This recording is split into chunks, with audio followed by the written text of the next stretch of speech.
Have you ever wondered about the greatest act of love in history?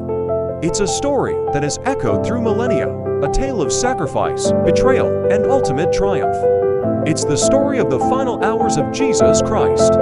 Imagine the scene: Jerusalem, bustling with people for the Passover festival. But in a quiet upper room, Jesus is sharing a last meal with his closest friends, his disciples. He breaks bread and shares wine, telling them this is his body and blood, a new covenant. It's a heavy moment, filled with love, but also a sense of impending doom. He knows what's coming. Later, in the moonlit Garden of Gethsemane, the weight of the world presses down on him. He prays, his heart in anguish, asking if there's any other way. But he submits to God's will. It's in this vulnerable moment that betrayal strikes. Judas, one of his own, leads soldiers to him with a kiss. Jesus is arrested, while his friends scatter in fear. What follows is a whirlwind of injustice. He's dragged from one trial to another, facing false accusations and mockery.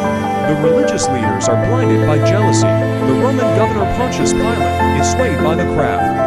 Despite finding no fault in him, Pilate washes his hands of the matter, literally, and sentences an innocent man to the most brutal form of execution.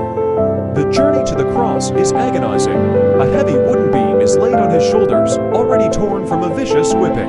He stumbles through the streets, the same streets where he once healed the sick and taught about love. The crowd that once hailed him as a king now jeers and spits. He is nailed to the cross between two criminals, a crown of thorns pressed onto his head. Yet, even in this unimaginable pain, Jesus shows incredible compassion. He looks at the soldiers who crucified him and says, "Father, forgive them, for they do not know what they are doing." He comforts one of the criminals beside him, promising him paradise. He ensures his mother, Mary, will be cared for by his disciple John. His love doesn't waver, not even for a second. As darkness covers the land in the middle of the day, he cries out, "It is finished." He has completed his mission. He bows his head and gives up his spirit.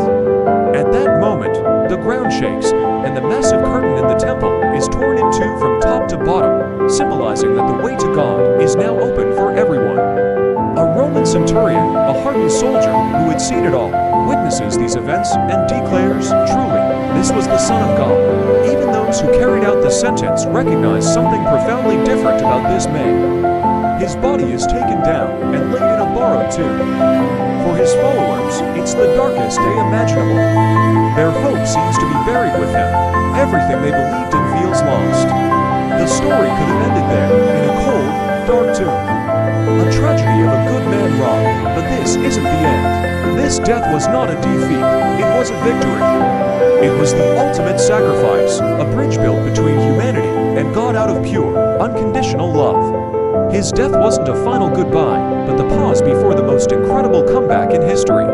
So, the next time you feel lost or that your struggles are too great, remember this story. Remember that even in the darkest moment, when all hope seems gone, love is at work, paving the way for a brand new morning. Thanks for watching. If this story touched you, please like, share, and subscribe for more. See you next time.